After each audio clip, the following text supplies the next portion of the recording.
Turning points change the course of our lives, whether it's a big decision, overcoming an obstacle or tragedy, or taking a leap of faith.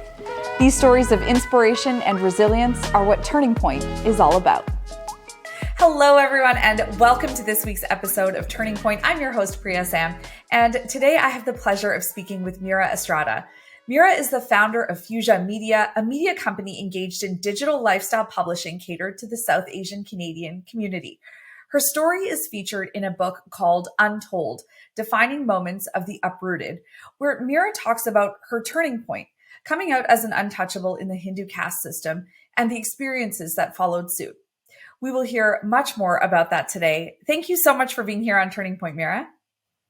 Thank you for having me. I'm really glad we're having this chat. Yeah, me too. You know, it's a topic we certainly don't hear a lot about in the mainstream media. And I actually really only heard about the experiences that Canadians were having with this from your experience. So maybe we can actually start with the caste system itself and, what that is for people who might not have heard of it before. Yeah, for sure. So, the Hindu caste system probably dates back thousands of years.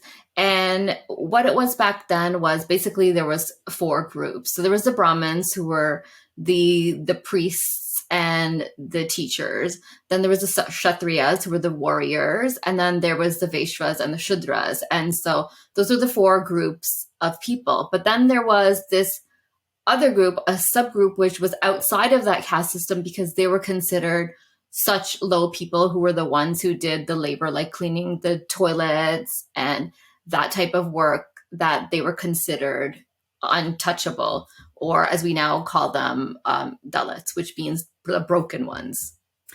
And I guess that when we think about the caste system, I think the first thing that comes to mind for a lot of people is that, like, oh, that was something that existed before, but it doesn't exist now.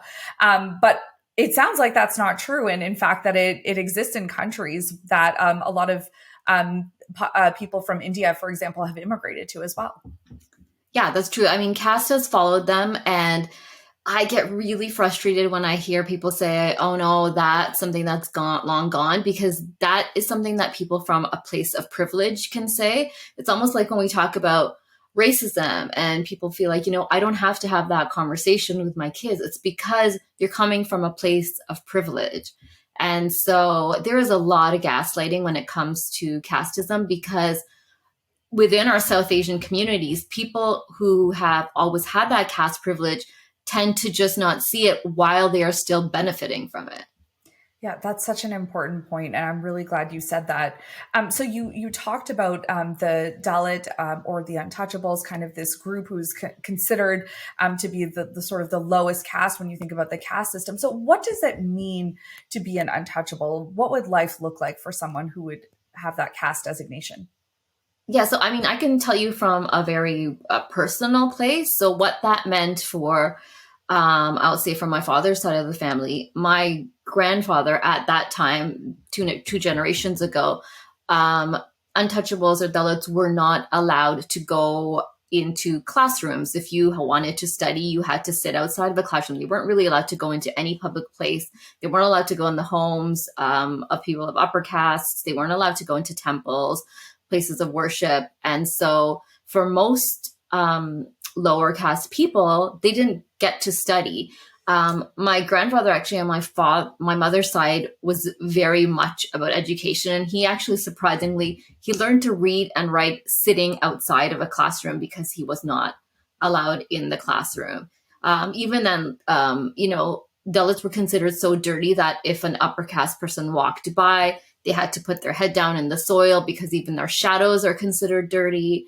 And then I think about in my father's generation, that was the era of segregation. So he was allowed to go to school, but he had to sit at the back of the classroom. He was not actually called by his name. He was called BC, which means backwards class. And he had to, during like student roll call, he had to stand for BC. He wasn't even given a name at school, wasn't allowed to drink the water, which to me was like a very disturbing image to think of. My dad's lips were considered so dirty that he had to sort of just like reach for water while somebody's pouring it into his mouth. And so that a lot of that is still remains in India, but a lot of those feelings and ideals have transferred over to all of these people who are immigrating all across the diaspora. And I felt it. I have never lived a day in India. I was born in England. I grew up in Canada.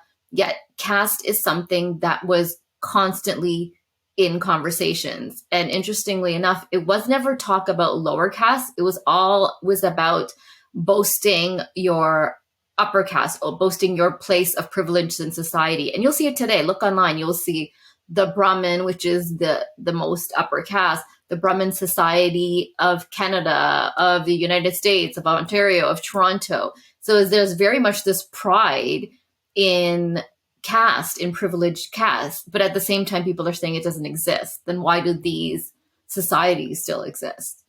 Yeah, absolutely. I mean, I'm sure a lot of people listening right now are feeling kind of enlightened about this situation, and just the fact that that people who live in other countries, like here in Canada, are experiencing this, and just what you said about what it meant to be an untouchable for your grandfather, for your father. I mean, I think it really paints a picture of how it impacted their everyday lives and put them at a disadvantage in so many ways. So do you remember when you first started hearing about these experiences?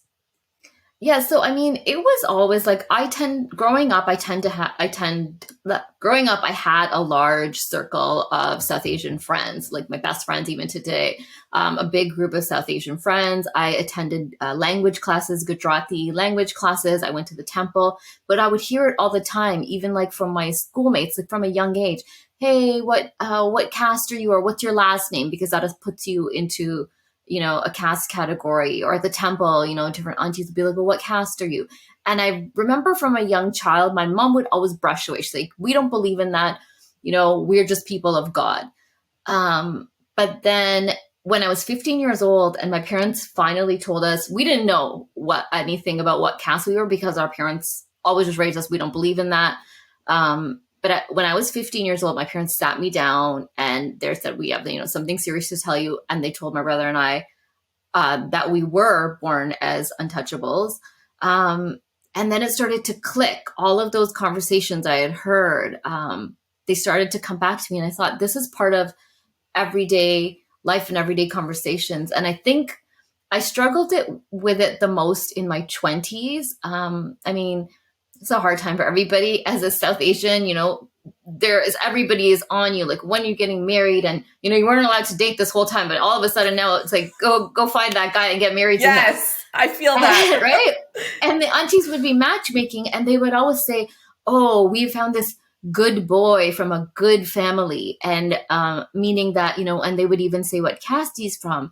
And up until that point, I had not told a soul. I had told nobody about this. I didn't really know how to process it. And in my mind, I would think, but I'm not a good girl. I'm considered dirty and filthy and the lowest of the low. And so it really plays on you, and it really, really affected my self-esteem. And I felt like I knew the caste of all of my friends because they all are from upper caste, but nobody knew who I was, and sort of felt like I was very much, they call it like in the caste closet, because you're almost, this is who I am, but I'm fearful of revealing that identity. And so many people here in Canada do not want to reveal it's very difficult to get people to speak about it. And I understand why, because there are real consequences to that. Yeah, I mean, you're right, especially when you're talking about how it impacts, how even your friends would see you, or how a potential partner would consider you. I mean, and this is a huge turning point in your life, because before this, you've heard, people talking about caste, but you kind of followed, like, which makes sense, what your family was saying, which is, we don't believe in that. And now you kind of have this secret, right? After your parents tell you. So when did you decide that it was important to start speaking out about this? So actually, right off the bat, when I was 15, I said, we need to say something. And my mom especially was, no, we don't talk at all. She was very scared. Looking back now, I understand where that fear was coming from. But she told me, she said, Mira, if you tell anyone, she goes, do you know, and she named names of family friends. She's like, do you know X, Y, and Z will never speak to us again? And I thought, why do we want to be around these people if they'll never speak to us again? But I didn't understand at that point. For my parents, they had come to a new country where not only were they facing racism and discrimination from outside, it would also be happening to them within their community that they had built, and all they had were their friends. And so I understand that now, but I had always wanted to speak about it. But I had my turning point actually when I was not until I was 38 years old. And that happened with a very close friend of mine. We had been friends for 20 years.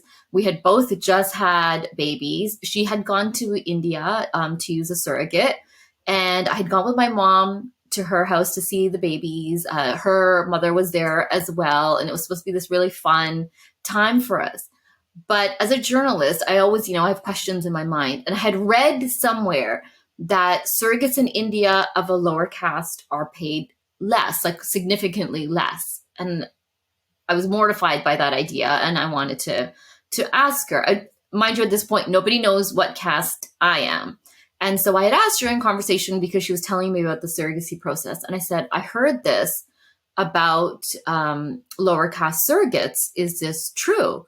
And she's so like nonchalant. She's like, yeah, of course. She's like, I would never have a lower caste surrogate. I don't want a stupid kid. And she said it, and it was like a punch to my gut, because she's looking at me and basically she's saying that about me, and I can see my child and I see my mom, and it's like, even telling, like, I welled up with emotion, and I'm like, who are you? We have been friends for 20 years and you don't know who I am and I don't know who you are.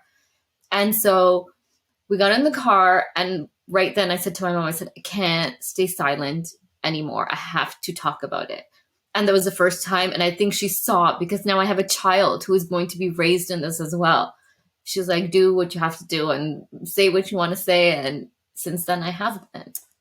Wow. So did you have a conversation with that friend? Was that the first step? That, you know what, to this date, and it's been several years now, we have never had a conversation about it again. It's sort of just been glossed over. We are not very close friends anymore. We're like acquaintances, but she's never approached me to have that conversation. It's just so painful and difficult for me. I don't want to broach it myself. Yeah. I mean, that's totally fair. And I feel like in this situation, it would make sense for her to be the one to initiate that, especially after you have shared your story so publicly. So once you had this realization that it was something you wanted to talk about, obviously you're a journalist and a media personality, but what was that first step? What did that look like for you?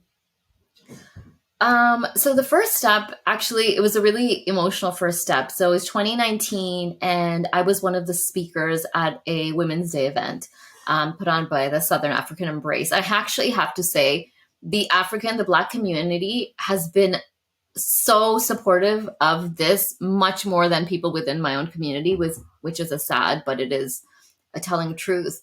And so I was doing this keynote speech at this Women's Day event, and I knew it was all about identity, and I wanted to weave caste into that. And so I actually invited my dad to come, because my dad really helped me out with, writing all of this. And I learned so much more of my dad's experience as well. And so it was a room full of women and my father. He was the only man in the room. And it's the first time I openly spoke about our family's experience with caste. And the moment I started speaking, I just broke down, and I could see my father was weeping the entire time, because I think it was for him the first time he felt heard. He felt silenced for so long. And so when I finished, everybody actually stood up and they looked toward my dad, and they gave my dad a standing ovation. And I think that was one of the most meaningful moments ever. And I think it started that healing for my father and I as well.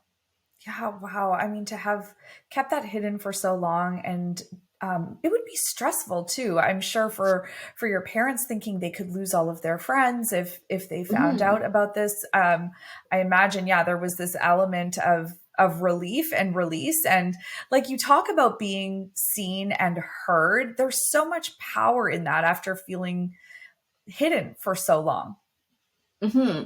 But at the same time, there is that fear because when I am choosing to talk about this, at the same time, I am I'm also outing, so to speak, my family, all of my family, my extended family, and maybe they're not ready for that. And it's not because they're cowards; it's because there is real consequences to that. And so sometimes I feel guilty about this as well, which I shouldn't, but it affects so many more people than myself. And I know it's such a big issue still because I have the way I was feeling when I was 20. I have a 20-year-old, a cousin in her 20s in England, and she will call anytime she sees that I've spoken about this on TV, the radio, or written something. She will call me in tears because she says, "This is how I feel right now. I can't tell my friends. I don't know how to say it. People are trying to play matchmaker with me, and I don't know how to say this." And so it's still going on in the States. There's the first lawsuit that is going to the Supreme Court. It is happening in workplaces. I've heard from new immigrants here saying that when they, apply for a housing application, caste is listed on there. So people are lying about their caste because they want to just get housing. It's happening right here, and we need to talk about it. And one thing I want to be very clear about is it shouldn't just be people of a lower caste like myself that talk about it. It needs to be everybody that speaks about it. It's just like with racism. We don't expect the people who that are facing racism. We don't expect, say, for example, the Black community to be the ones to fix everything. We need the people who are doing all that damage to fix things. Yes. And I get heated, but because it seems so, it's such a simple thing to grasp, yet nobody seems to want, nobody wants to touch it. Yeah. I mean, yes, like allyship for, especially, when we think about racism, you're right. It's so important, and it really is the solution, a big step in the way to solving the problem. So it makes sense that in this situation, it would be the same thing. You need allies from different parts of the Mhm. community to really step up. Have you seen any of that since you started sharing your story? There, I have to say very little. I mean, we know like silence speaks volumes as well, right? So, on, say, for example, social media, I'm quite active, and I will see, within the South Asian community, the people who, are following me regularly, like and comment on my posts. If it is anything to do with caste, nothing. And I've noticed that pattern from so many people within the community. And so that silence speaks volumes because either they don't like what I'm saying or they don't want to have other people knowing that they like what I'm saying. And so that allyship isn't there, and it should be. And I remember during the George Floyd protests, and so many South Asians were, you know, Black Lives Matter, and rightfully so. We needed to be allies, and we've been wrong in so many ways when it comes to anti-Black racism. But I saw so much hypocrisy in that because I thought, how can you stand there and say Black Lives Matter, but not care about the people within your own community? And you are doing exactly that to these people. It is a form of apartheid. Yeah, and it's, racism and discrimination within our own community too. Mhm. I know you said that earlier, and I think that's something that we also don't talk a lot about. We think about racism being against a community as a whole and or discrimination, but we don't talk about these, especially, casteism is an example of that, of this discrimination that can exist within communities. So when you talk about allyship and how other people can help, what can that look like for people who do want to support this cause of really eliminating that system? I think first and foremost, just admitting that it exists, right? Because there's so much gaslighting that no, this isn't a problem anymore. This is something old, like, it doesn't happen anymore. And especially if you are somebody that has a platform. So I've told this story before. It was at Toronto International Film Festival, and Priyanka Chopra was one of the special guests. She was, had a big in the auditorium with Cameron Boyd Bailey. They had to sit down like one-on-one. And somebody in the audience, it was a white gentleman in the front row, said, I've heard about this caste thing. Can you tell me what it is? And she she's like, no, that's just in the villages of India. That doesn't exist anymore. That's long gone. And I was like this, like I was like getting out of my seat because I was ready to say like, just respectfully, I'd like to disagree with you and explain why. But then all of the, there was a slew of South Asians there and they all began clapping.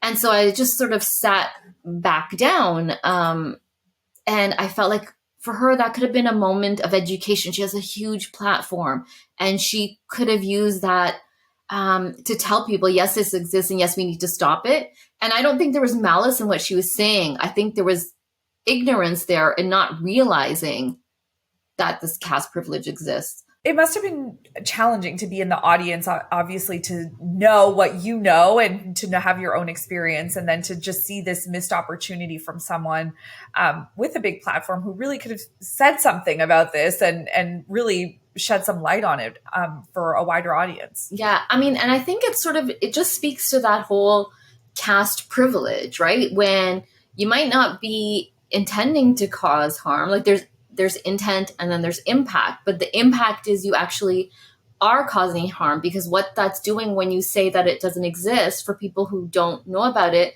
you're really gaslighting all of those people who are going through it in those very moments.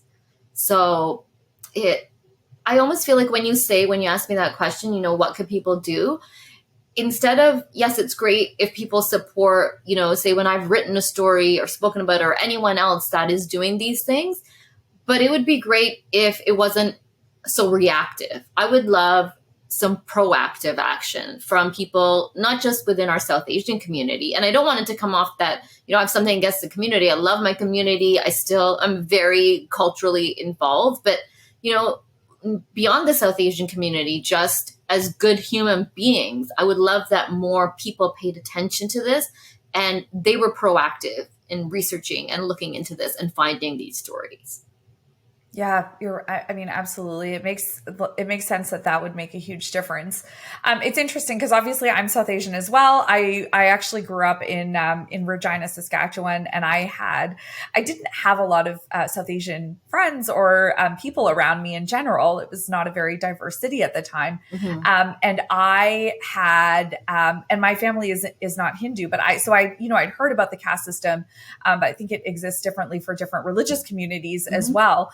But I still remember going back to India for the first time just to visit my extended family, and all of them talking about my skin color mm-hmm. And how, you were so fair when you were little and now your skin's so dark mm-hmm. and you were so much more beautiful before. And I was so confused, having like not experienced any of this. Mm-hmm. At home. And so I think that when I was reading your story as a South Asian person, I felt very ignorant myself that I had not heard about this. And so I think what you're doing by sharing your experience and your family's story is raising awareness even within our own community for people who aren't aware of this, because there is still a lot of secrecy around these conversations. There is a lot of secrecy. And at the same time, I think, with the world becoming smaller and so many more people, from India moving to different parts of the world, I look at it now, even there are so many people that will reach out to me on social media and say, hey, I'm a newcomer. I live in Halifax. I live here. I live there. And this is what's happening to me. And because more and more South Asians are coming to different parts of the diaspora, it seems like it's almost on the rise, and people are scared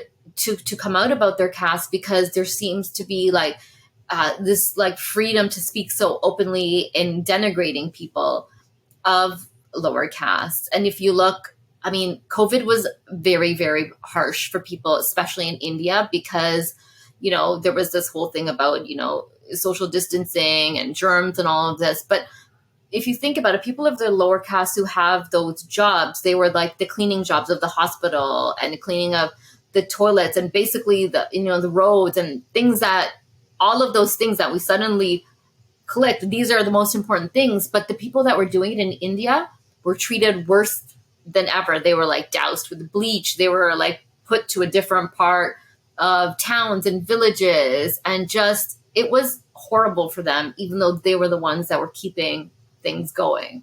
And I think a lot of that mentality has spread along with COVID. And there's very much, no, you stay over there type of mentality, even here, like I told you, with housing and in schooling and in the workplace as well. When you mentioned that, the lawsuit you mentioned in the US about someone who experienced discrimination at work based on their caste, and then also on housing applications, I think it's really important to note that this is impacting the way people in our own country live their lives and what they have access to. Mm-hmm. So what about you yourself? I mean, since you started sharing this, talking about your family's caste, have you experienced any negative reactions or any discrimination? Yes, you should have a look at my DMs. No. There have been some nasty messages. A lot of it, unfortunately, is from men, and things tend to get misogynistic very quickly, and suddenly it becomes about my appearance, and I'm not very smart because I'm a woman, and it goes down that path. But there's also a lot of just hateful comments in terms of, what you're saying is not true and you're spreading mistruths. And that's where like that gaslighting comes in. On the flip side, there has been a lot of support as well. And so I'm very grateful for that. And like I said, the Black community, the African community has very, very much embraced this cause. And so I'm really, really grateful for that and in them helping to raise awareness for that. And then there's great like South Asian media companies. Like, for example, like I wrote my story in Untold, which was put together a book it's like a anthology of stories. I highly recommend people read this, of different stories from women and men in the South Asian diaspora. And so mine is one of those stories. And so there have been really, really great allies. So yeah, it's a mix. I guess like anything, when you're going to be speaking truth to power, there's going to be some pushback. Yeah, well, you've certainly done a lot to raise awareness just by sharing your own story. And we have to talk about, Fusia Media and what you do as well, because being a woman of color in the journalism industry in Canada is not easy. I've also experienced it as well. But you really took this leap of faith and launched your own company. So tell me more about what led to that. So it wasn't so much a leap of faith, because this was back when, even I remember when I was going to university, I had really, really wanted to study journalism. And at that time, my dad said, like, I'm in my 40s, right? So that was quite a long time ago. And my dad said, don't do it. You're a smart girl. There are no colored people on TV. Do something smart. So I went to business school, and I still had that passion inside of me. So I ended up actually going back and doing a second degree, and I got my journalism degree as well. But I found that there really wasn't interest in having me at that time. And so instead, I just started something of my own. And I feel like, sadly, that's always been the path for me. Like, I'm very proud of all these things I've built, but it's always out of that necessity because mainstream media doesn't want me. Like, I've successfully also built 2 radio shows on mainstream radio stations, but I've never been offered that opportunity for existing. Like, I've never been seen as mainstream. So I've never been offered those same opportunities on something that is existing, something that is mainstream. I'm just seen as niche, which is unfortunate. I'm very proud that I have been able to do these things, but there is something disheartening in that as well. can totally see why, especially because you've more than proven, you've done more than what most people would do to get a job or to show that, they have the skills needed to be successful in that role. What is your goal with Fusia Media? I mean, it's providing obviously content that we're not seeing in the mainstream. Yeah, I mean, I think that's exactly it. And it's like, I don't like to say giving a voice to the voiceless, because we all have voices, but many of those voices are silenced. And so, the next big thing we're doing right now, which is in its very early phases, is we're, starting to work with a production company. I'm actually writing my very first screenplay. Because I do want to take that caste conversation even further into film. And so that's sort of our next foray. We went from print media to digital media, to radio and podcasting. And now we're sort of going to start into the film space as well. That is absolutely incredible. And I mean, when you started Fusia Media, is that something you thought would happen down the road? God, no, I never. I just was like, I want to write some stories that people will relate to and resonate with them, that I'm not seeing anywhere else. And, I packaged it up. When I started Fusia, that's what was, print was big, and, those glossy magazines. And I said, I'm going to have this glossy fashion and beauty magazine, but I'm going to, inside of those pages, have all of these deep digging stories and taboo stories that nobody's talking about, but they'll pick it up because it's a pretty little magazine. And that's what happened. And it was great. It was a great time. But then print went away, as we know. Yes. And I mean, now obviously you're innovating, and that's very cool to hear that kind of film might be the next iteration of this. So I'll definitely have to keep following you and seeing where you go with that. Maybe you'll have another turning point. Who knows? Oh, yeah. The sequel. Yes, exactly. We talked a lot about allyship and about how people can really help to raise awareness about casteism. But I wonder, as you kind of reflect back on your turning point and, those decades of silence, of having to hide this secret after you found out as a teenager, like, what would you say to people who are in that position that you were in, where they're still, embarrassed, or they're still having to hide this from the people around them? Oh my gosh, that's a tough one. I just think it is to know your worth. Know that you shape your identity. Your actions shape your identity. It is not what society places on you. It is all what is inside of here. And I wish I had done more of that in my early years, but I just think, just know your worth. That's a really important message. Are there groups for people, like support groups or anything like that, for people who might find themselves feeling isolated because of this? Unfortunately, I haven't seen anything like that. I will say things are shifting. I'm actually working with the University of British Columbia on a study. It's a project called Caste Canada. And they're doing a symposium in the spring as well. So more and more things, especially in educational institutions, are starting to happen because people are saying, like, I need help. I need somebody to speak with. And it's hard as well, because in our community, sometimes, things like therapy and outside help are shunned upon. So it's hard for people to find these resources. So I'm glad that at least at the educational level, it's starting. It's slow and things take time, but at least it's starting. Yes, absolutely. Just important to see that it's getting some recognition and that it's being elevated like that is something that, that we need to be aware of and that we need to understand is impacting people.